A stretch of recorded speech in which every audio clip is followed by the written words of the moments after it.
If you've ever wondered why corporate America, Hollywood, Madison Avenue, and the media all seem to be obsessed with the youth culture, the answer is simple. The largest generation of young people since the 1960s is beginning to come of age. They're called echoboomers because they're the genetic offspring and the demographic echo of their parents, the baby boomers. Born between the early 1980s and the early 1990s, there are nearly 80 million of them. They're already having a huge impact on entire segments of the economy. And as the population ages, they'll become the next dominant generation of Americans. Who are they? What do they want? You'll be surprised. The oldest are barely out of college, the youngest still in grade school. And whether you call them echo boomers, Generation Y, or millennials, they already make up nearly a third of the U.S. population and spend $170 billion a year of theirs and their parents' money. Almost none of it on boring things like mortgages and medication. Have a good evening, guys. And the world is falling all over itself trying to sell them things. Thank you. What brands do you guys love? Sodi, dude. Patagonia. Gap. Gillette. Aveda. I feel like Only a small percentage are eligible to vote, yet they're already one of the most studied generations in history by sociologists, demographers, and by marketing consultants like Jane Buckingham of the Intelligence Group, who uses focus groups like this one to gather information for clients like NBC, Chanel, Nike, and Levi Strauss. How much time would you guys say you spend on the internet a day? A couple hours a day. A couple hours? Who would say more than TV? Oh, yeah. Which do you like better? Internet. They're a reflection of the sweeping changes in American life over the past 20 years. The first to grow up with computers at home in a 500-channel TV universe. Multitaskers. Hello? With cell phones, music downloads, and instant messaging on the internet. Totally plugged-in citizens of a worldwide community. Are you connected from the moment you get up? Pretty much. Oh, yeah. Do you have iPods? Yes. Of course. They're required by law now in the subways. They're giving them away at Duke. Nick Summers and Andy Gissing are both college seniors and editors of their college newspapers. Nick at Columbia and Andy at Middlebury College in Vermont. And as such, they are both in touch with the Echo Boomer ethos. Who are you? What do you like? What do you want? I would say that my generation tends to be very, very overachieving, overmanaged. Pressured? Very pressured. I would agree with that. A lot of people work hard or want to do well, I guess.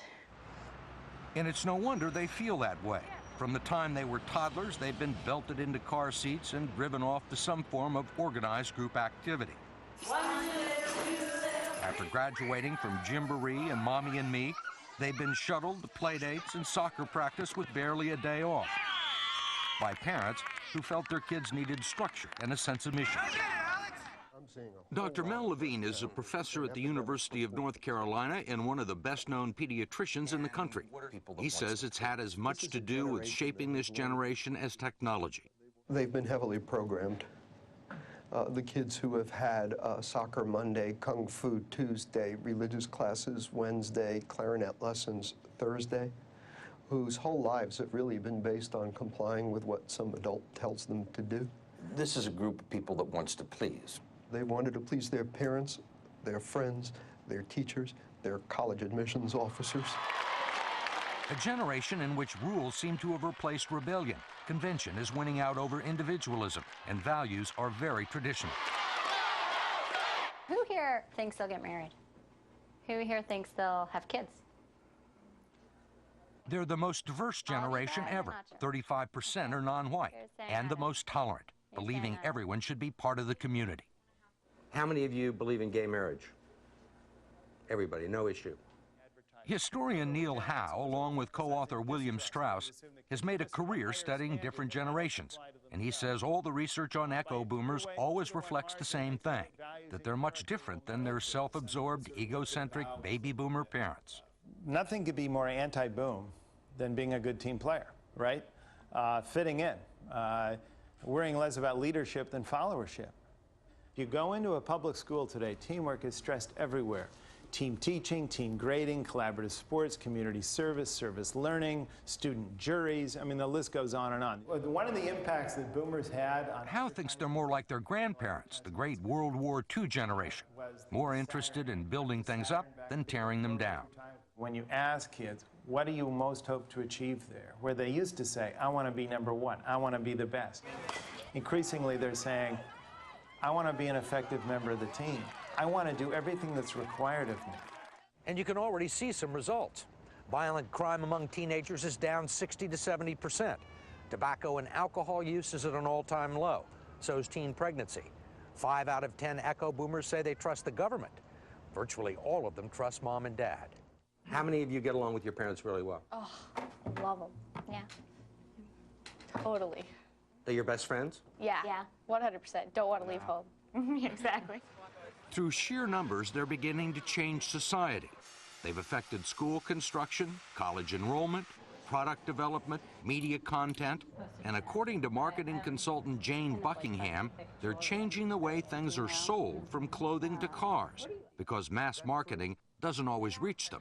They're not watching the traditional networks as much because they have so many choices. They're playing on the internet, they're playing video games, they're out and about shopping a lot. So the traditional 30-second commercial isn't always working the way it was.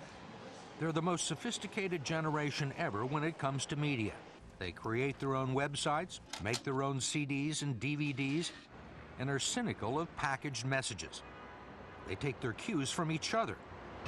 A well-placed product on one of their pop idols like Paris Hilton or Ashton Kutcher can launch a brand of $40 t-shirts and trucker hats. Where'd you get this shirt? At a thrift shop. In a thrift shop? Yeah. So it's. But, He likes vintage. Yeah. Buckingham employs the services of 1,500 young people scattered around the country and relies on their regular reports on what's hot and what's not to keep her and her clients ahead of the latest trends. It's very nice. Very cool.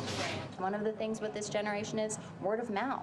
Buzz is more important today than it's ever been, and that can get started on the internet. That can get started just through friends, and it's very hard for a marketer to tap into that unless it's really a product that they like. Toyota is already betting hundreds of millions of dollars that it can create that buzz and launching an entire new division aimed exclusively at echo-boomers. They've affected clothing, they've affected beverage, and now they're just about to affect car business. Jim Farley is head of Toyota's Scion division, which is quietly peddling its new $15,000 cars with air conditioning and power windows by sponsoring events like this street basketball tournament / breakdance festival, where they always have cars on hand for people to look at and sometimes even test drive. People kind of just stumble on our product, and it's cool that way. And you do that intentionally? Absolutely. This is like regular car companies are on TV. This is our regular activity. This is how we expose our cars to young people. 70% of Scion's promotional budget is being spent on events like this one, only 30% on traditional advertising. And much of that is being spent on the internet, where echo-boomers can fill out a Scion order form, customize their car with 40 different options, and drop off the form at the dealership without ever hearing a sales pitch. It's early yet, but Farley says Scion is meeting its sales projections. How big a wager is Toyota putting on this that it's going to be successful? Well, I think how we've looked at it, Steve, honestly, is that we can't afford not to do this. Echo-boomers have their own television network, the WB, and their own stores with multimedia presentations, even disc jockeys to lure them inside the door. It's a generation used to being catered to. They are more protected. They regard themselves as collectively special because of the time in which they were raised. Why do they consider themselves special? Because they came along at a time when we started revaluing kids. During the 60s and 70s, the frontier of reproductive medicine was contraception. During the 80s and beyond, it's been fertility and scouring the world to find orphan kids that we can adopt. The culture looked down on kids. Now it vaunts kids, it celebrates them. They're the most watched over generation in history. Most have never ridden a bike without a helmet, ridden in a car without a seatbelt, or eaten in a cafeteria that serves peanut butter. sometimes they don't know what to do if they're just left outside and say, well, just do something by yourself for a while. You know, they'll look around stunned, you know, as if, you know, what are we supposed to do now? As my mother used to say, go outside and play. Right. They are not told that. They are not told that. They're hovered over by what college administrators call helicopter parents. I need to hold mommy's hand. Protected and polished trophy children in every sense of the word. Everyone is above average in our generation. Everybody gets a trophy at the end of the year. It's something you're used to, and you have the rows of trophies lined up on your windowsill or whatever. And Parents feel as if they're holding on to a piece of baccarat crystal or something that could somehow shatter at any point. And so parents really have a sense their kids are fragile, and parents therefore are protecting them, inflating their egos, massaging them, fighting their battles for them. Dr. Levine, who is considered one of the foremost authorities in the country on how children learn, is now researching a book on young people entering their 20s. He's concerned that groupthink is stifling initiative, and because they've always been rewarded for participation, not achievement, they don't have a strong sense of what they're good at and what they're not. When a young person shows up at work today for their first job, what do they expect and what are they finding? They expect to be immediate heroes and heroines. They expect a lot of feedback on a daily basis. They expect great inflation. They expect to be told what a wonderful job they're doing. They're going to be sort of allowed to rise to the top quickly, that they're going to get all the credit they need for everything they do. And boy, are they naive. Totally naive in terms of what's really going to happen. Levine says that's not the only part of their cultural conditioning that's going to require an adjustment in the workplace. I talked to the CEO of a major corporation recently, and I said, what characterizes your youngest employees nowadays? And he said, there's one major thing. He said, they can't think long range. Everything has to be immediate, like a video game. And they have a lot of trouble sort of doing things in a stepwise fashion, delaying gratification, really reflecting as they go along. I think that's new. He calls the phenomenon visual motor ecstasy, where any accoutrement that doesn't produce instant gratification is boring. As they grow up, they'll have to learn that life is not just a series of headlines and highlight reels. You call someone on your cell phone and they don't pick up, and you're like, oh. Yeah. Well, that's almost what, you know what, we could be the now generation. I mean, if you think about it, everything is now with us. I mean, it's like expedite the FedEx. Make sure the phone has a camera on it so you can take a picture of the car when you're going to dig. It's everything, and it's almost like just everything. So instant. What would you call your generation? Perfect.